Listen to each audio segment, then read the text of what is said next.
2.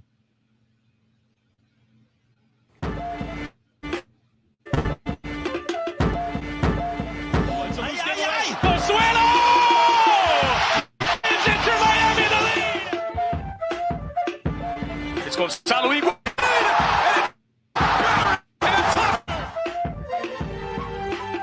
Campana, and again. No question about it. I am ready to get hurt again. Chris, the Herons are back. Welcome to episode number 36 of the Battered Herons. I am your host, Daniel Granada, alongside me, co-host Christian Duran. How are you doing, sir? Better with a win, for sure. For sure. We needed that. First time in history that we won our first game of the year. And we're Yeah, going to get man. into all That's of outstanding. that. But it's been a while since it's just me and you, Chris. I want to say after the last loss, I guess playoff loss. Since then, we've had guests on for the World Cup, and over the last couple of weeks, we've had a guest on. So it's kind of interesting to have just you here to talk to. Well, it definitely makes it fun, for sure, to have other people on, get other people's perspective. But I felt like coming back, after this first game, with the way that the game went, I felt like it was a good time. I think that it's going to be fun. It's going to be a fun time tonight. No, and luckily we do have people in the chat. So real quick, we got Lucas Vamos, of course.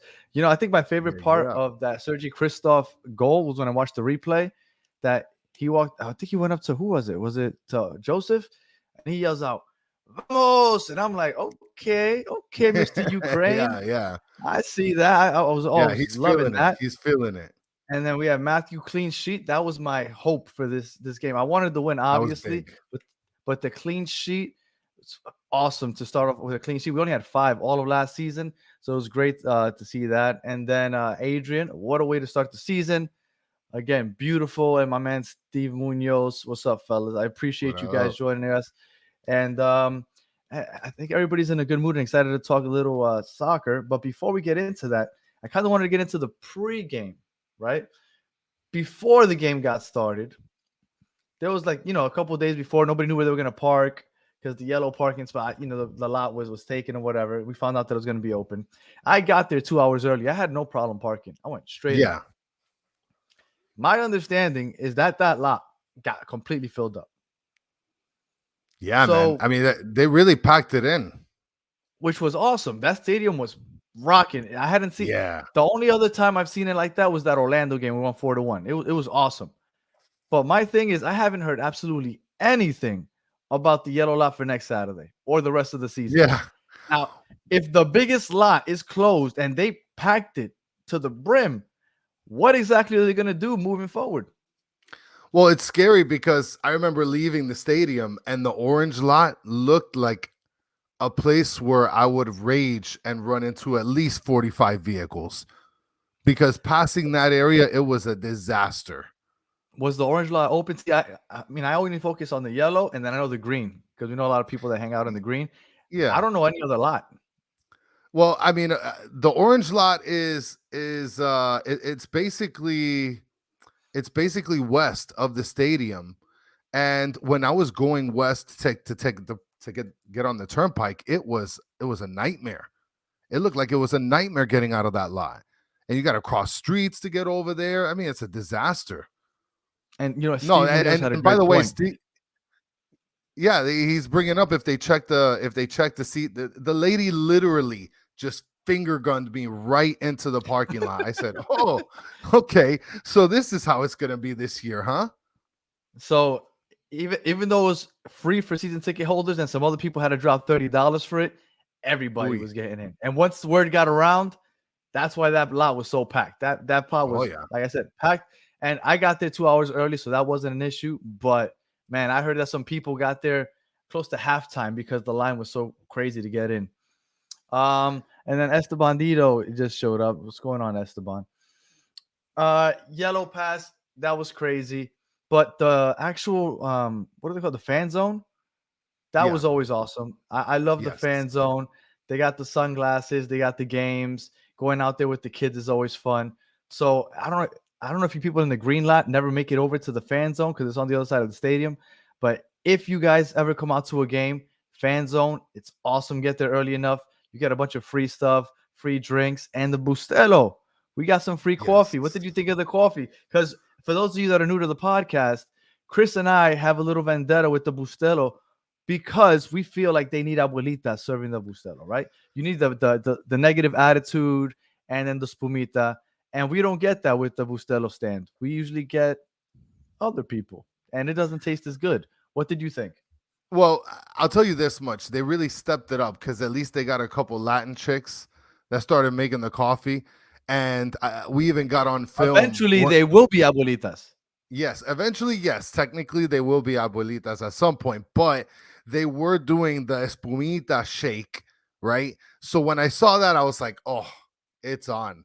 It's the best coffee that I've had at Drive Pink. That just this last game. Like even in the stadium paying for the coffee, it was worse than what I got for free at the Fan Zone. So guys, listen to Danny. Go to the Fan Zone. Get your free crap. You got about backpacks they gave away. They gave away a bunch of towels. It was dope. It was dope. Yeah, Gary McLaughlin. I think I'm hoping I'm pronouncing your name right. McLaughlin. Maybe.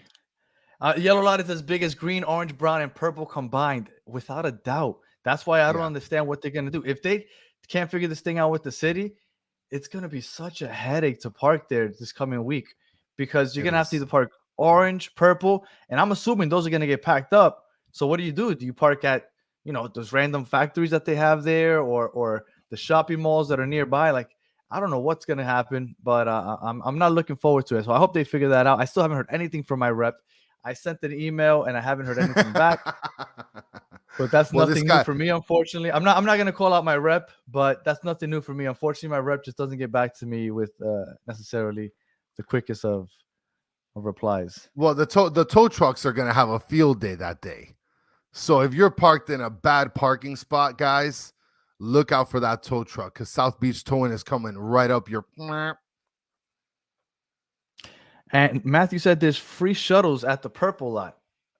I have no idea. I do know that the walk from the purple lot to the stadium, according to Cali, that put it on his GPS, was 22 minutes, which isn't that bad of a walk, I guess. If any of you guys have ever gone to visiting games or road games over there in Orlando, I usually park on the right side heading north of I-4. I want to say it's I-4. And then you have to walk a good 20 minutes to the stadium. So I'm accustomed to walking to the stadiums. So it's not that big a deal for me. But I do know it's an inconvenience when you become accustomed to parking in the yellow lot. So, well, anything else about the fan zone or the parking lot before I get into inside the stadium? No, let's go inside already. Let's get in there. Let's get all up in Drive Pink. And it was litty. We went into Drive Pink Stadium. And I go to the games with my wife, right? Season ticket holder, me and her. She loves the games, but she only loves the games if she can eat. She's a foodie. Yeah, and man. She was very happy this past Saturday. They brought back a lot of food trucks. We had the Colombian food truck back. I want to say it's Cuo Parce. I want to say is what it's called. Right when you go into the entrance number 2, you go to the right. It's a green truck. Awesome food. They have the Colombian hot dogs. They got the Colombian burgers. They had the fried plantains. Anybody that wants to get good food and watch soccer, they stepped it up with the food trucks this year. They had that. Yeah. They had a Venezuelan food truck that I think you passed by. I want to know if they had the pink arepas. Nobody's been able to confirm this, but if it's a Venezuelan specific food truck that's there for Joseph, maybe. I want to know if they had the pink arepas. And they had the Mexican one, which I know you ate at. Yeah. I mean, look, the Mexican food truck that's gold. Like you get the quesadilla there, the steak quesadilla, guys. Don't fuck up and try to get chicken and stuff. Get the steak quesadilla, okay? Don't play games. Chicken was good too. Nah, the steak quesadilla is where it's at, okay? But that Colombian food truck, I remember that one game that I went with you guys 2 years ago. It was there. But then when the season started last year, the burger truck replaced that Colombian truck. So I said, ooh, that's no bueno. But then this year they brought it back. And I'm thinking, oh, man, that's going to be fire stuff. And the Venezuelan truck, that's going to be next week. I'm bagging that stuff. If you're vegan, Steve, I don't know, bro. Yeah, you see, let me tell you something about Chris. Chris is quick with his insults. He was about to insult the hell out of you, Steve, and then he No, thought twice I about it. was not. I wasn't going to He's insult anybody. Look, everybody's got their way of living and eating and stuff. Listen, I wanted to try vegan at some point, but you know, nothing wrong with vegan. And Gary's giving you props for pronouncing his name correctly. Yeah, so I guess it was McLaughlin. Good job, McLaughlin. All right. So food trucks, great. Bustelo, halfway decent. Still need the abuelitas. I guess we have future abuelitas. Does that count? Are we okay with that? Yeah. It tasted good. Yes, it did. It was all right. And then the yellow parking lot, it was okay this past week. But if it's not there next week, that's going to be a whole nother issue. Are we ready to talk about the game, Chris? Yeah, man. Listen. It was amazing to be able to walk into the stadium finally for the first game of the season.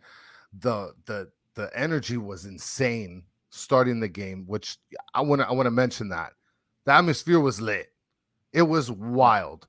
Like supporters came out in full madness. I looked across from us and the supporter section was completely packed, which I'm going to be posting a picture of that tonight so you guys could be able to check it out, at least from our perspective. And dude, I haven't felt something like that since last year against Orlando, like you mentioned. I mean, it is the home opener. It's like you mentioned. Is this a one deal thing? Yeah, we had a lot of Benzema random jerseys, and we had some random Mbappe jerseys walking around, which was like, whatever, as long as they're there, I guess. Yeah, and then the kid's vaping there in front of us with his stupid Benzema jersey. Like, what are you doing, guy? Why are you hating on the vapes? Because, man, he gets away with that kind of stuff. I can't pull a cigarette out and just light it up in the stands, but he gets. We've been to the. If you go to the North Stand, I bet you can. I mean, I guess, yeah. But I mean, this guy gets to pull out his little fag vape, like, blah, blah, blah, blah, blah. You know. I mean, I get it. I vaped before too, so but whatever. That kind of got me upset. Right. Now, before we keep going, a lot of people in the chat are bringing up the food, so I feel like it's necessary to address some of the food here. Adrian, the Venezuelan food truck was good. The burger with bacon and everything on it hit the spot. Didn't see any pink arepas though. I still haven't heard any confirmation. Adrian's got me. I ran into Adrian, dude. That dude is cool as shit, man. Next time, Adrian, we're meeting up at the Venezuelan spot, and I'm getting that same burger that you just mentioned. Now, something that somebody just mentioned that I lost a comment, but somebody said no more Wendy's, and I didn't realize that until I just read that. They used to have a big Wendy's sign on that, and I completely that wasn't there this time. I guess that's no longer a sponsorship, and I haven't heard anything about Papa John's either. So is that no longer a sponsorship either? Like, ain't nobody getting Pizza half off anymore. No, you know what it is though? It's not a smart business decision anymore because Inter Miami is going to win a lot more games this year. Yeah, so they're going to be losing money. Papa John's sucks anyway. Who eats that crap? Who eats those top fives? The Domino's, the Pizza Hut. Like, get out of here, guys. Some real pizza. People in Miami. Whatever. Go get some real pizza, guys. All right, so on to the game. Now, while we were eating some of our food, Chris came up to me. He ran up to me, actually. And he's like, did you see this? And as my camera completely dies out on me, he's like, did you see this? And I was like, what happened? He goes, Campana's not playing. Holy crap. Yeah. What a blow to my confidence before the game even gets started. Now, I kind of figured that Coco would get the start because I figured he was going to be the one that subbed out for Joseph. That's terrible. And we'll get into how that ended up benefiting us in the long run. But I'm starting to get a little concerned about Campana. Like, I know he's not Robbie Glassleg, but you have to get a little concerned that Campana is constantly getting injured, no? Like, how are we feeling about Campana? Well, I mean, look, for me, it's at least from my perspective, I think it's definitely concerning because you're investing a lot into him and his future with the team. And last year, he didn't play like half the season, right? So here we are, we're putting not just a monetary investment, but we're essentially like, you know, putting him as the face of the franchise, kind of, right? And if he's already out, on the first game, you know, it's a little bit of a concern, especially considering that he's had all off season to get into shape. That's the biggest concern. It's not about the fact that he just got injured. It's about the fact that this is the first game of the season. That's the And I'm scary with part. Matthew. Matthew said his heart dropped when he heard Campana was. I was about to say Campapi. It's Campana. You guys are. I thought the same. And then everybody's like, "Oh, but I heard it's nothing big. He'll be back next Saturday." He might be back next Saturday, but we don't know how long he's going to last because two of the worst injuries are calf and hamstring injuries. Those linger. He's going to have this injury for at least the first half of the year, at least, and it's going to keep flaring up. So I'm not necessarily feeling all that confident. When you tell me that he has a calf injury, I'm like, that's it. We're going to see a lot more Coco for sure, or we're going to see a lot more 4-3-3 maybe with two wings and then Joseph up top, because I doubt they're going to stick with the two striker system if Campana is consistently out. Now, don't get me wrong. I don't think Coco played a horrible game, but the reason that they went to that 4-4-2 was because of Campana and Joseph. Yeah. So yeah. All right. Well, to me, and you know what? This is a perfect time to be able to try to see who's going to be that third striker, because that third striker can possibly come on and start. Coco Jean is not that guy. I don't think that he's that guy. I've told you I don't think he's that guy. He played okay. All right. I do like his aggression. Let me tell you one thing that I wanted to mention about the game, and I guess we'll get into it when we start talking a little bit more in detail, but I love the aggression that the players played with. And one thing that I got to give credit to Coco for is he played better than I expected, and he played more than 5 minutes. So I'll take that any day of the week. But you've been very unfair with Coco all year. I have been super unfair. I mean, like I said, this guy last year couldn't get off the plane, played like 5.5 minutes. So, if you notice throughout the preseason, you start to see, hey, this guy's really doing well. And then now he starts the first game and he does a pretty good job. I don't think that he played like lights out, right? But I mean, he did okay, right? He's not a Bobby. And I'm with Adrian. I understand that at some point, sometimes it's freak accidents, but we get a lot of injuries during training sessions. Didn't Ian Frey get injured during a training session last year? We had Noah Allen go down. What do they got them doing? I don't know. I think they're like playing Royal Rumble, like in the middle of the field. They just set up like a ring of death, and the last one that lives is apparently Coco John. I definitely do think Lucho Lalo asked if we think that Campapi's against Philly is necessary. Oh my God! You know what? I do. I think that although we put up 2, I think there were a lot of moments where it almost looked like we had a hard time finding that person that was going to finish inside that final third.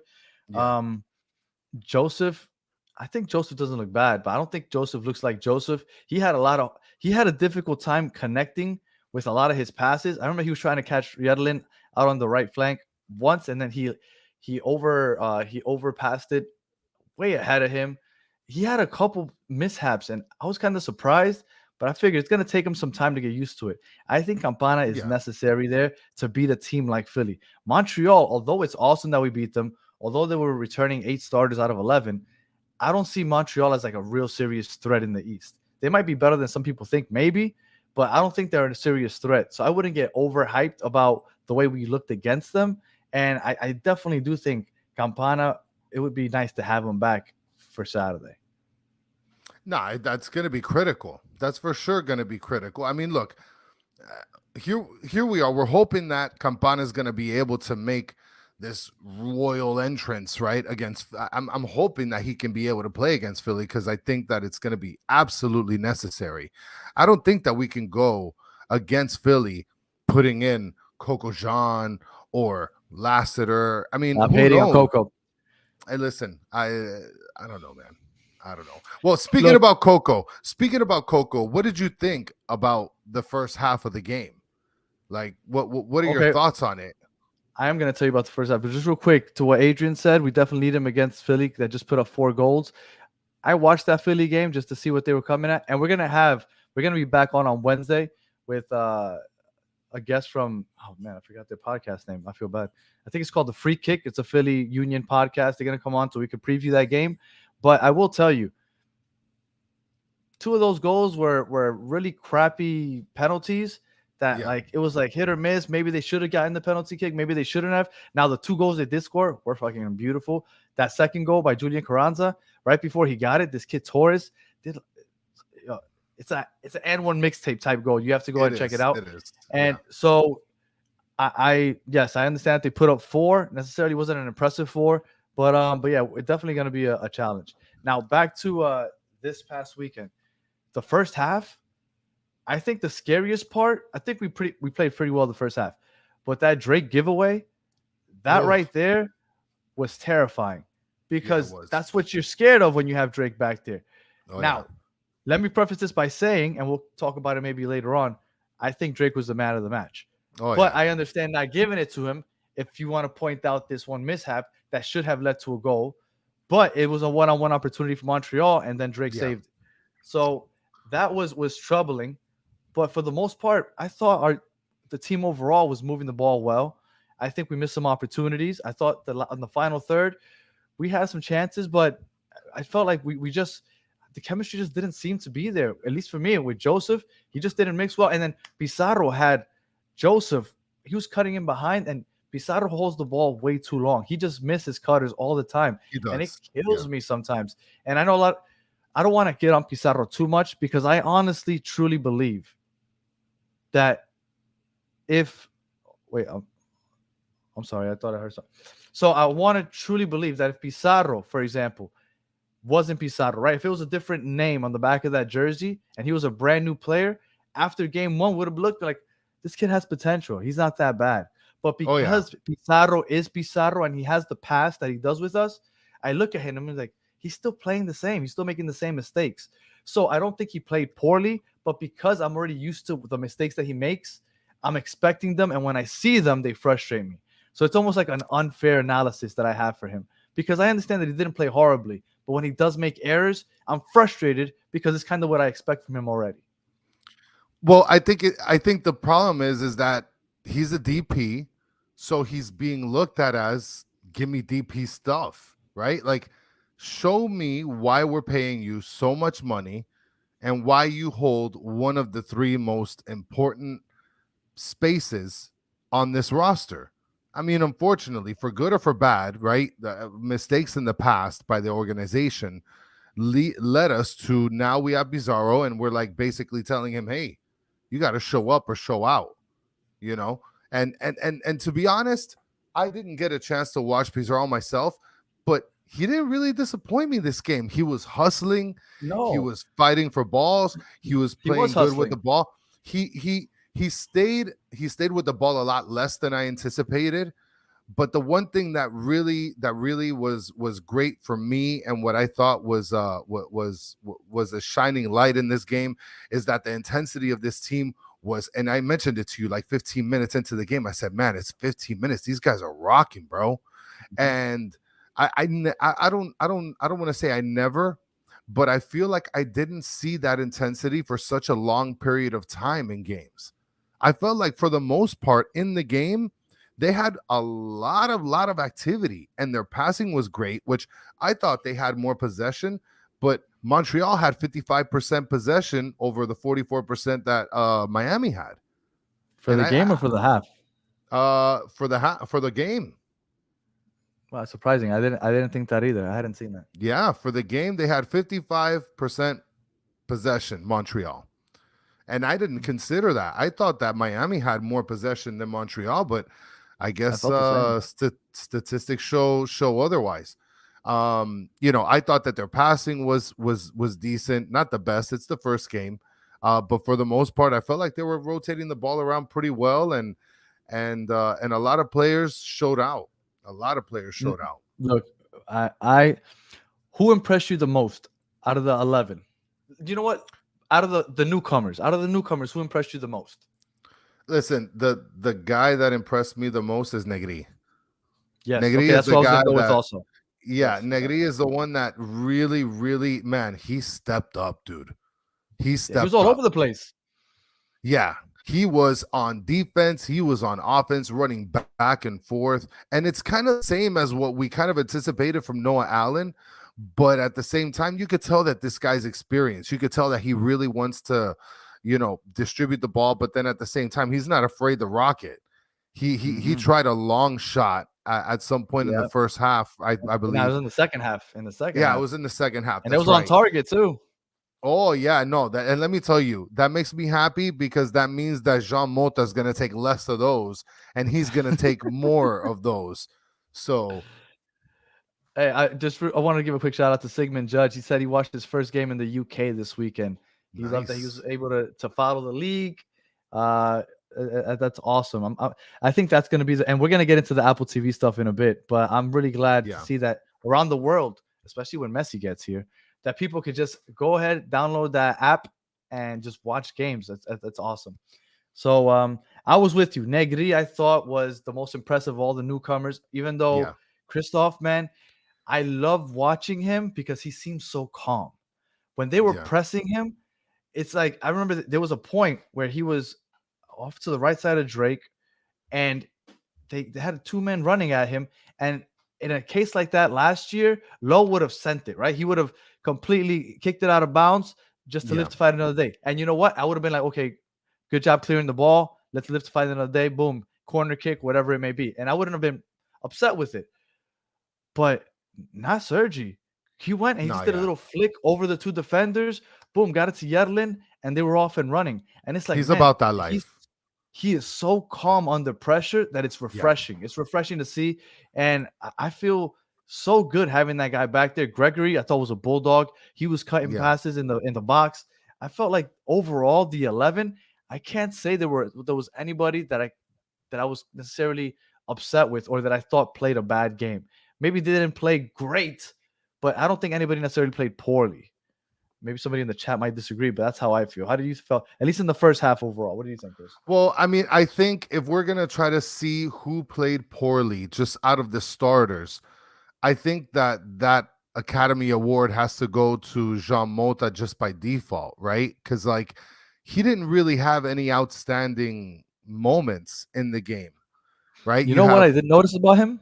He complains a lot. Like, he's constantly bitching at his teammates.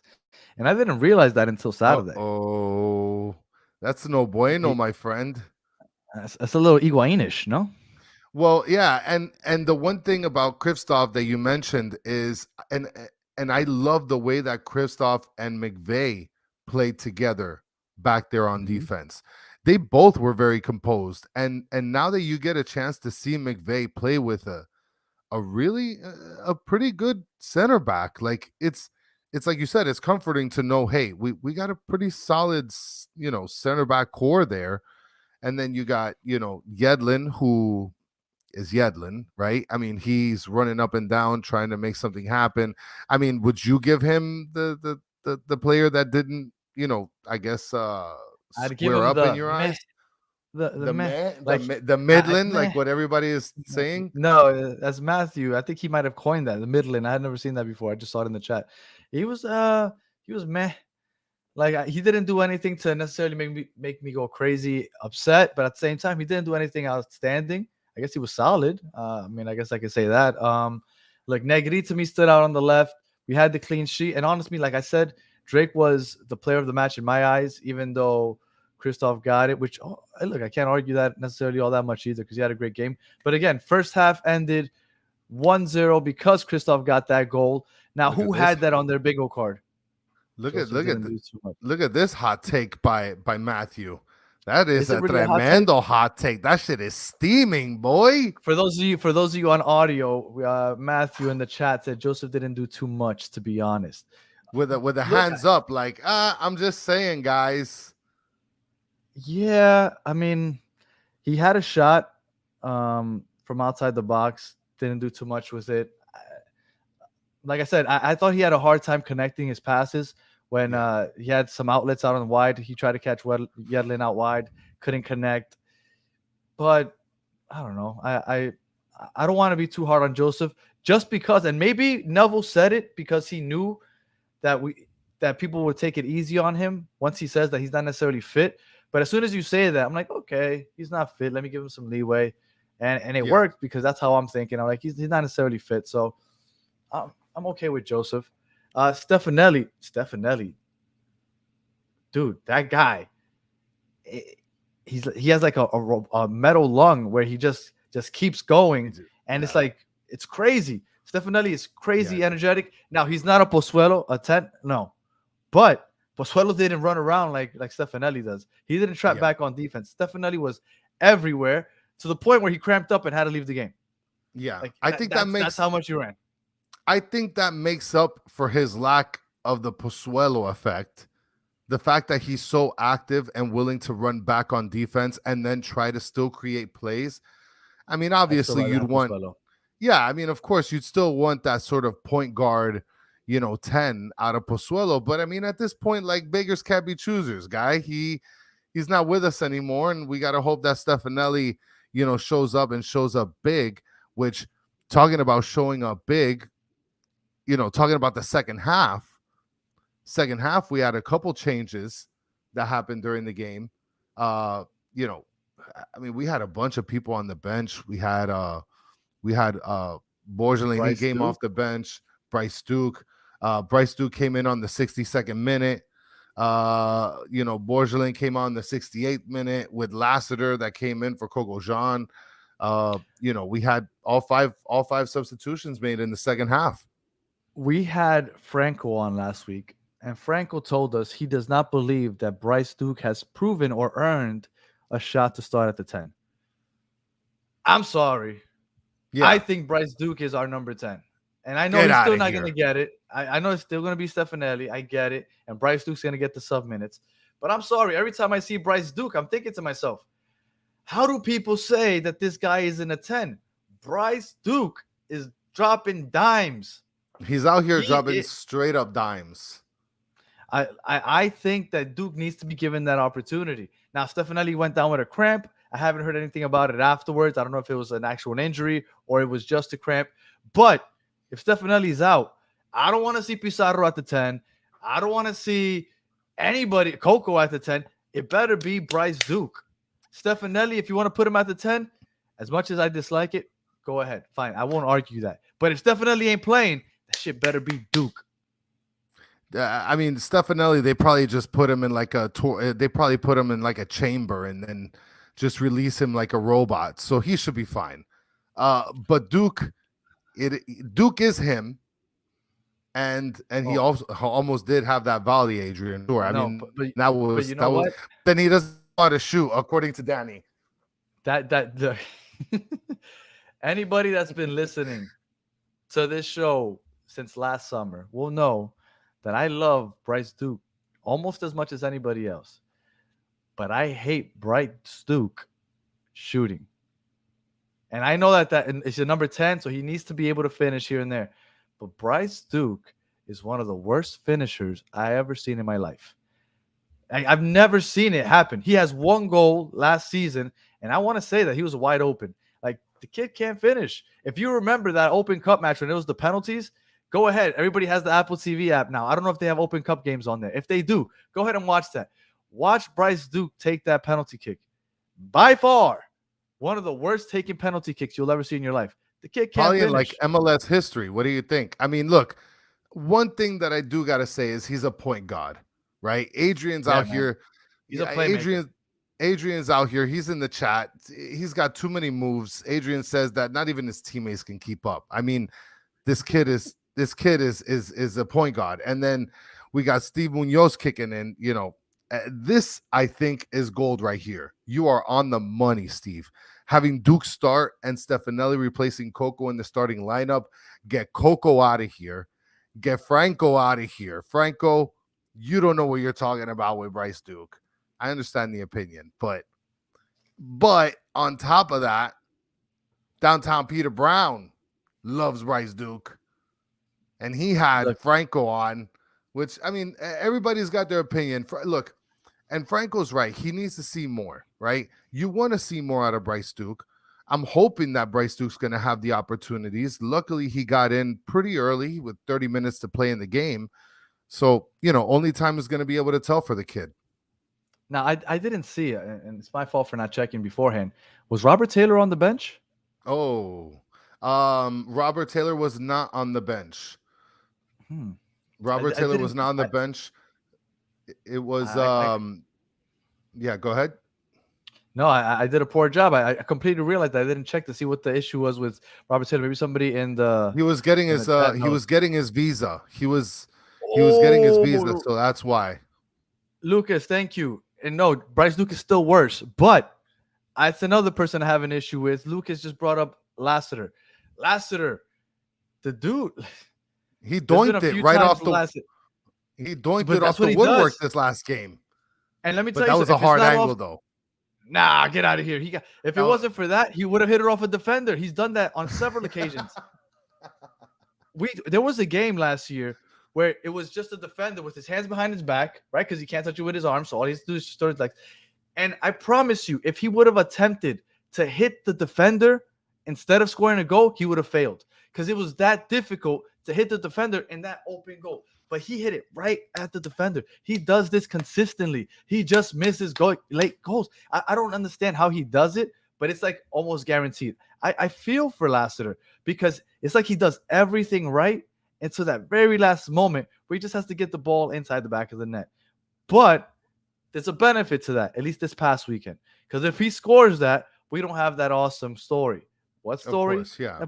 That Borgelin story.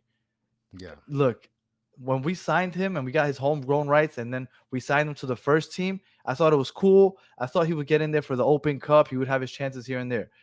I would have never thought that he would get an opportunity to play the very first game. And if Campana doesn't get injured, he doesn't play probably because Coco's coming in as the replacement for the striker, right? So he got in because of Campana's late game injury. He got in, and man, that was so awesome. Even though he missed that first shot, he got that second one. And what an awesome story. I don't know if you saw him in the locker room afterwards talking to his teammates about how special it was for him that he got that opportunity and how he never thought that he would actually get to make it to the MLS, much less start in the first game of the season and score in his debut. Yeah. I thought that was an awesome story.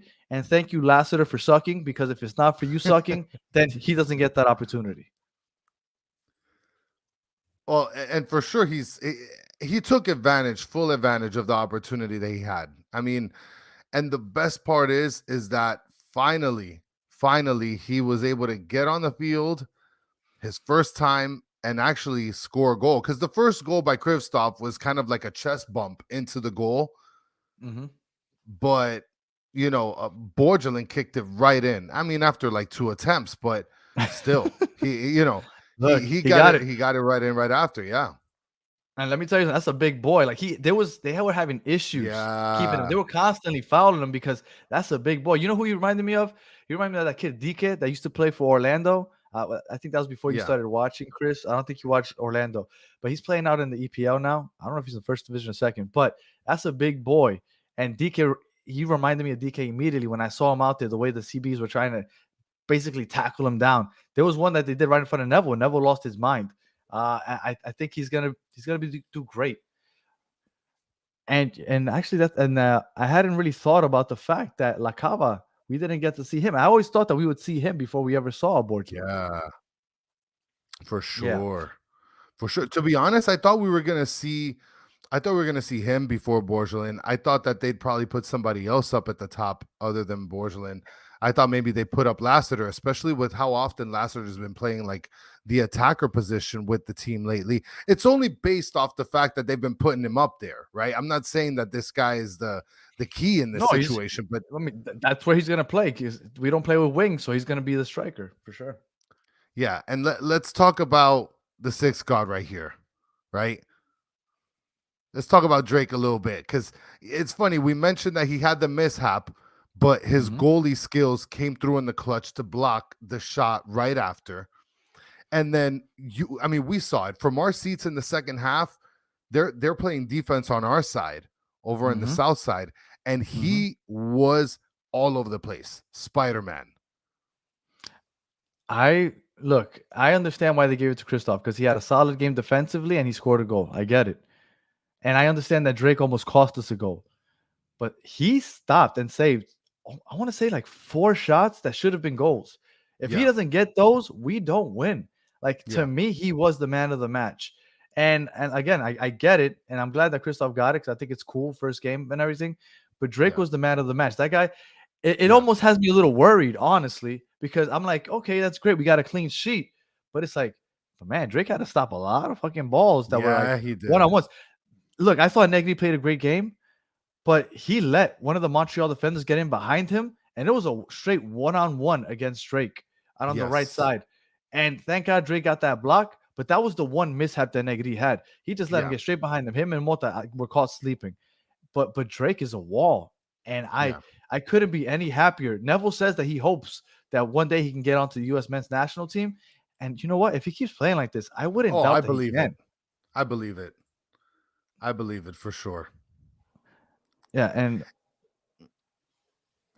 and so yeah, I mean, the particular one-on-one was pivotal. You know, just like what Sigmund's mentioned right here. I mean, we're talking about, you know, you're really seeing the investment. Not only, I mean, of course, we talked about the investment in Campana, but the investment that we have in Drake Callender. I mean, you're seeing the fruits of the labor there, right? I mean, Nick Marsman's out here making gajillions of dollars sitting on the left side of the bench. And then here's Drake Callender playing super humble. I mean, he's blocking everything. But that's how you know that Drake is that guy. Because when you have a player, a goalie, when you can only play one goalie at a time, when you have a goalie making that kind of money that Nick Marsman is, and they still decide to keep him on the bench, you know that Drake is that guy. Because usually they run with the big bucks. We're investing this much money, and you got to play. But Drake has proven that he is. Look, he was top 3 last year, even though I think Gaga should have been there. But because he was going to go off to the English Premier League, they decided not to give it, because that's the only reason, because he was the best goalie in the league last year. I'm sorry. It wasn't anybody else. It wasn't Blake or anybody. It was Gaga. But he was technically top 3 last year. And I think that this year he has a serious chance of being the goalie of the year here in MLS. Yeah, I believe it. I believe it. And then so we go from one good player to the next, right? Where Negri, to you, your opinion and my opinion, Negri played fantastic, but he got hurt. Always. But I've only watched him play twice, right? The last preseason game and now. And I feel like he's on the floor grabbing at his legs consistently. Like, I'm scared. I'm scared that this guy is going to be Robbie Robinson II. And because he seems like he's constantly getting injured. Every time I see him, he's limping. It's like, my guy, walk up straight. Like, it's scaring me. And it's scaring me more than anything because we don't have any depth at left back, right? Unless Harry this guy plays. No, Harry Neville plays right back. And don't tell me McVay the left back, because if McVay goes to the left back, then we got to settle for Mabika or Sailor. And no knock to them, but I don't want to see them starting consistently. Like, I want McVay to be our center back, and I want Negri to stay healthy. But it is concerning how often he's complaining about being hurt. Yeah, well, I mean, it's like what Steve is saying here, right? He's the Punisher, hard to take down, right? Unless this guy's like the Denzel Washington of soccer players, where he's the greatest actor of all time, just trying to get the refs to pull out yellow cards, like if they're cookies. But you know, he was going down a lot. He was favoring his legs a lot. I mean, it could just be that he's been playing a lot. He's been putting in a lot of minutes. You know, I think that the sky's the limit for this kid. He's been playing really good. He played really good in the first game. I see that he's going to pan out big time. I mean, the only thing I can anticipate is later on when we get jailed up, what's his face? Maybe he can be able to kind of have some time on the bench, so that way we can get some other left backs in. I would love to see Noah Allen. Could it be he's just acting for the ref? I mean, I guess that is very Argentinian of him. I don't know. Maybe. Yay. So Noah Allen isn't there. Negri, I need you to stay healthy. After watching this game, Chris, does it make you feel better about the season coming up, or how do you feel? And you feel the same? Because that's it. Game 1's in the books. First time we ever win the first game. We started off with 3 points. Technically, we're second in the East right now, right behind Philly, which we're going to play on Saturday. Like, how do you feel after the first game? We're going to be undefeated.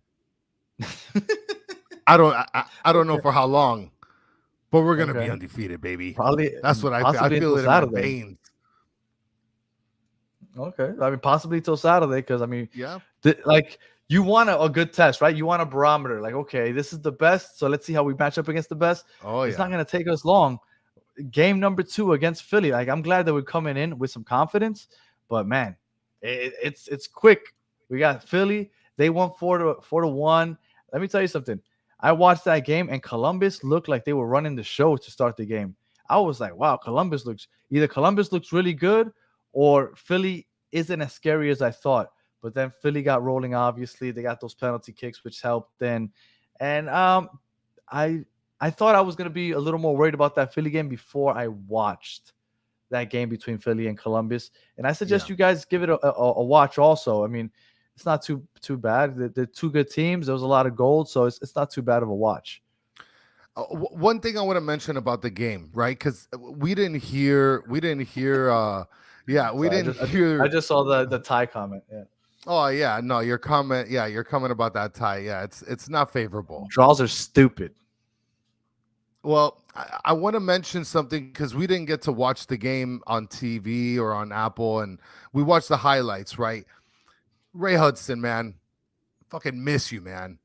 Like the play-by-play, look, everybody is in agreement. The play-by-play just was dry. It wasn't great.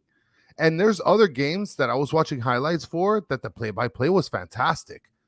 But the people that were doing the play-by-play and the color commentating on the game, it was rough. It was rough to watch that. And Esteban, and one thing I want to mention, Esteban Dito made a comment about getting the dinosaurs out. Listen, I don't care about dinosaurs. This guy, Ray Hudson, he is an entertaining commentator, play-by-play guy. He's magisterial.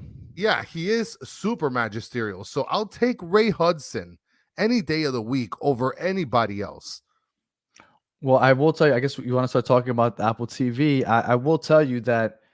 All right, well, let's start from the beginning. So whenever I watch games in person, I sit in the south stand right behind the goal. I have a good view of one side of the field. The second side of the field, not as good. So I always feel the need to come back home and watch the game over. So I went back home. It was kind of late. Got home like at midnight. Decided I was going to watch it the next morning. I got on, and I could not for the life of me figure out Apple TV and how to watch the full game. Now, I eventually figured it out because people on Twitter helped. But let me tell you something. Apple is known for being user-friendly. They really need to do some work to make this more user-friendly. Now, if anybody's listening or watching and you're not sure how to do it, what you have to do is you have to select the game. And once you select the game, you have to scroll down. I watch it on my PlayStation. So I had to scroll all the way down to a little icon that says MLS Season Pass, and you have to hold it down for a couple seconds. Once you hold it down for a couple seconds, then you have the option to watch the full match. Otherwise, the only option you see is watching the recaps. And let me tell you something. That was one of the most frustrating things I've ever had to do for MLS and Apple in a while, because I wanted to watch this game, and I spent the 90 minutes I wanted to spend watching the game trying to figure out how to watch the goddamn game. Now, back to what you were saying about the announcers. Once I figured that out. Basically what you're saying is you had to play Legends of the Hidden Temple in order to discover what it is you needed to discover and watch a game. Basically. But it is there. It is there, so that's good. It's just a mission. I mean, once everybody gets used to it, I'm sure it's not going to be an issue anymore for me. But the first time you do it, it's a pain in the ass. Another thing I noticed before I get into the commentating is a lot of times when I don't get to watch the games necessarily live and I know I'm going to miss the first half, I just don't watch the game altogether, and then I go watch it afterwards. But the goddamn score pops up right when you select the game. So whack. Like, well, this would have sucked. But if you go into your Apple settings and you go to MLS League Pass or Season Pass, whatever which I think, if I'm not mistaken, Lucho Lau actually did that. He showed somebody on Twitter on how to do it. So shout out to you, Lucho Lau. So look for him on Twitter because he might have the visual. I didn't get the visual, but you go there and there's a little area where you can select to turn off scores so that they don't go ahead and ruin the score if you haven't seen the game yet. So that is a complete unnecessary thing to do, because I tend to watch my games later on. If I miss Like the first 10 minutes, I'm already like, okay, I already missed the first 10 minutes. I'll just watch it later. Because I used to have DVR and I could start it on time. I won't be able to do it with Apple. So make sure you go into settings and go ahead and put hide scores. Now, as far as commentating go, I have no idea what you're talking about because I watch all my games in Spanish. So but it's on delay. Radio's like 3 seconds, 6 seconds delayed. But what are you but I was watching the replay. I see. On Apple. On Apple, I watched it in Spanish. So I have no complaints about the commentating. I thought the commentating was great. The goal calls were great. I was pleased. The only thing I thought sucked was the audio as far as hearing the crowd. It was very hard to hear the crowd. And also the lighting was really bad. Like I expected Apple and MLS to partner up and give me some great 1080p HD beautiful image. Like our jerseys look white. My daughter came downstairs and she's like, "Who's playing?" I was like, "Miami." She's like, "I thought they were pink." I was like, "They are wearing pink." She's like, "That looks white." I was like, "You know what? You're right. That does look white." I have no idea. When they showed the close-up replays, you could tell it was pink, but the regular camera view looked white. So those were my gripes with Apple TV. But I'm sure week 1, I'm sure they'll fix a lot of it. I don't know if you got a chance to mess with it. Yeah, I've been able to mess around with it a little bit. I mean, I haven't done that, taken off the feature to see the scores, but I'm gonna do that immediately after the show because I was gonna catch a couple other highlights. So and Steve just chiming in, he ain't got no mother effing time to watch no mother effing matches that aren't Inter. So he wants to see the scores. He wants that heat. Well, I will tell you, Steve. While I was frustrated for those 90 minutes trying to figure out how to watch the Inter game, I decided, well, since I can't watch the Inter game, I'll just watch a bunch of recaps. And let me tell you something, those 7-minute recaps are awesome because I felt like I got a good sense of every single game that took place this weekend in 7-minute spans. So I think that's an awesome addition that you have in one place. Just 7-game recaps all over the place. And then they have something that's like top 10 plays of the night. Like they're doing really good things to kind of get like the casual fan interested. It's like, okay, I don't want to watch the full game. I could watch a 7-minute recap. Oh, I could just go ahead and watch the best goals of the night. So Apple is doing a good job of getting maybe casual fans that get this to maybe be a little more interested. And I like that. That I did enjoy. And if you can't watch the whole game, go ahead and watch the 7-minute clip of Columbus Philly. You'll see Columbus fucking dominated that first half. Now Philly eventually took over with those penalty kicks and then just overall, but I'm not too scared. And Steve is mentioning here, and Steve is mentioning here in the comments about the 360 show. I haven't had the chance to catch that. Have you, Danny? No, I didn't know where to find it. I didn't know where to find it because I didn't watch it live. So everything I did was the day after, and I didn't see the 360 show available anywhere. So maybe are we just old? Are we just old here? Like Matthew, come over here, bro. Come fix my phone, man. Come fix my phone, Matthew. I'm gonna be the old grandpa. Like, oh, change the settings on my TV. Come here, Matthew. Fix that. Yeah, no, I didn't get to watch the 360. Maybe it's good. I've heard good things. I mean, I will tell you that I did hear good things, but no, I didn't see it at all. Oh, look, Steve said that they don't save it. So if you don't watch it live, you're not seeing it. So that means that unless it's a road game, which I'm still fingers crossed that maybe I'll go to the first road game in person. So maybe I won't get to watch it to the second road game. But we'll see. I'll have to wait at least 2 weeks to go ahead and catch the 360. But yeah, man, this past weekend, the game was incredible. The atmosphere was incredible. Got to meet a lot of new people. I love this community, man. I, as a person that just got into this sport and just got into this sort of atmosphere, I love this community. I love what's going on. It's been incredible so far, and I can't wait for next week. Next week is going to be intense. Yeah, man, I'm really excited for next week. Hopefully the yellow light is open because if it's not, I guess I'm going to be walking. I don't know from where. But I'll be at the game. I'm not missing that. That's for sure. A couple other things that I did want to touch on real quick. The new Messi rule. Did you hear about this, Chris? Yeah, I read something about this, the new Messi rule that everybody's talking about. It's not really called the Messi rule, but it's suspicious that all of a sudden they announced that we can buy out players in the middle of the season, right before the second transfer window closes. Now, why would that be? Well, just in case Messi becomes available. But everybody's like, but that doesn't make any sense. Miami has one DP spot open, so they're good. Well, it's not that simple. Messi doesn't want to come alone. Messi wants his boy Busquets. So, as of right now, we have 2 DP spots full. We have Campana and we have Pizarro. Because but doesn't Campana take up like the younger DP spot? It still counts as a DP. Oh. So Campana takes up 1 DP, and then we have Pizarro with the other DP, and we have 1 DP spot open. Some people say that it's still officially technically Gregory, but he's going to get bought down if he hasn't already. So why does that matter? Well, because in the middle of the season, if Messi decides to come, he will take up that DP spot. But if he needs his boy Busquets here, we're still going to need a second DP spot for Busquets. So we go ahead, we buy out Pizarro, and we have to bring in Busquets on that second DP. And that's the only reason I believe that this new Messi buyout rule has come into existence. We have now that rule for Messi and Busquets. And again, it's no coincidence that out of the first 10 numbers of jersey numbers, there's only 2 numbers that aren't filled up by anybody. That would be Messi's number 10 and Busquets number 5. That's no coincidence. And I hear that Angel Di Maria, might also be looking into coming to Miami. So we'd have like an influx. We have 2 Argentinians and a Spaniard coming in to play for us. I don't know right before Miami. I don't know how we could possibly get Di Maria also, but I mean, LAFC did it with Gareth Bale, signing him to like a Gam Tam or one of those. Look, if Messi comes, I'm sure MLS will make sure that we make him happy and he can bring whoever he wants. I have a feeling that they're just going to give all the money to Messi and they're just going to offer Sergio Busquets like a bag of croquetas and a café butelo and just call it a day, you know?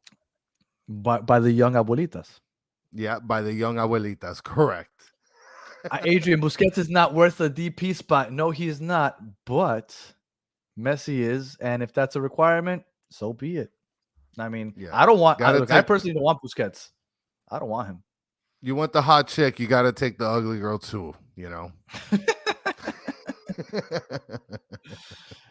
All right. Let's say we're going to become the Argentinian retirement computer. Slow has-beens. I could see why you would say that, Andres. I could see why you would say that. But I think Messi's still at the top of his game. Maybe not, 2012 Messi, but I think he's still playing at a very high level. And I understand that we don't want Busquets because he is like look, I think he's like molasses. He's slow. He's not going to cover a lot of ground. I'd rather have Gregory back there. But if that's what it takes to get Messi, I'm okay sacrificing the number 6 and getting Busquets there. Like, he can still distribute the ball. He just can't move as fast as he once did. And Di Maria, look, I'd rather have him than who? Coco? Lassiter? I'm okay with Di Maria. Yeah. I'll take that. Just keep Messi happy. Chris, anything else for the people? One thing I do want to mention, and this I didn't mention this to you, but like I mentioned in the show a little bit ago, I took a picture, and I'm putting it up right here, right? That is a picture from our side looking at the supporter section. And I'm looking at you guys, the supporter section, okay? You guys are the true fucking heroes. Yep. You all need to fucking give yourself a standing ovation because look at that. That was packed. And that was towards the end of the game. During the game, it was even more lit. So everybody that's in the supporter groups, I give you a ton of credit. It's what you guys did, getting everybody together to pack that stadium, to bring the intensity. I give you guys a ton of credit. So that's one picture I wanted to take because I wanted you guys to see exactly what it is that you did, especially for us as fans on the other side. So. And Adrian said, you guys are too far from the party. Yeah, you know what? I should on the other side of the party. Yeah, I should show you how I watch games. I'm not that guy that likes to go to bars and watch games with people. He doesn't like being around people. I like lean on the rail in front of me, and I'm just there watching. I'm gonna take a picture and show it next time. I get it. It's boring, but I just like watching like the games. Like I don't know how you guys, and I appreciate that everybody does it because I think it's fucking awesome. But I don't know how you guys are constantly jumping and singing and then at the same time watching the game. I'm dumb, I guess. I just can't multitask. I don't know. I just got to focus in on the game. But I remember I'm so glad you guys do it. I remember last time we went over to their side, you were in that same position in the Yeah, man. I don't fit. People are looking at me like, dude, get hyped. I'm like, I am hyped. But yeah, like, and we're I'll throwing get hyped when we stuff. score. My mother-in-law's grabbing people's butts all over the place. Like it was a disaster. It was crazy. It was an amazing disaster. My mother-in-law grabbing butts, people throwing beer all over the place, and Danny is just there like stone arm. Dude, I've like I said, when I'm watching the game at my house, like people are like, "Oh, let's all go watch the game together at somebody's house." I'm like, I kind of just want to watch the game and focus in. Like I don't know, it's corny. I get it, it's corny, but I mean, I just like to watch the game. But I have gone over to the North Stand a few times. Last year we went there 3 or 4 times. We were out there, so we usually go out there with our boy Wilson. So Well, now what happened, Danny? I was saying that maybe we'll make it out there soon. But yeah, that's how I usually watch my game, just staring at it. Well, Steve Munoz is holding a bag of trees for us when we get there, so hopefully they're palm trees. All right. Anything else for the people, Chris? No, man, that is it. It is time to sign off until we meet some Philly guys on Wednesday. So tune into that. What's your first question? Because my first question is going to be, what the hell is Doop? DOOP. That's their hashtag for everything. And I don't know. I don't get it. I think poop when I see Doop. I don't know. I don't understand. That's my first question. I don't know. My first question is going to be is Philadelphia Freeway if he's a Hall of Fame rapper in their eyes. What? And young Chris and Neef, aren't they from Philly too? Chris and Neef? Is that or I forgot from Rockefeller? Yeah. They're Philly guys too, right? Philly was like hard in 2004, 2005-ish. You know what? I am gonna tell them that Philly cheesesteaks, not that they suck, but the best ones I've had have been here in Miami. So we'll see how that goes. I'm lying. I just want to piss them off. All right. So if nothing else, we will catch you guys on Wednesday when we have I forgot. I think his name was Tommy. Tommy from the Free Kick Podcast, Philly Union Podcast. And till then, hope you guys have a good one. Peace. And we're gonna have new hats. We are gonna have new hats, yeah.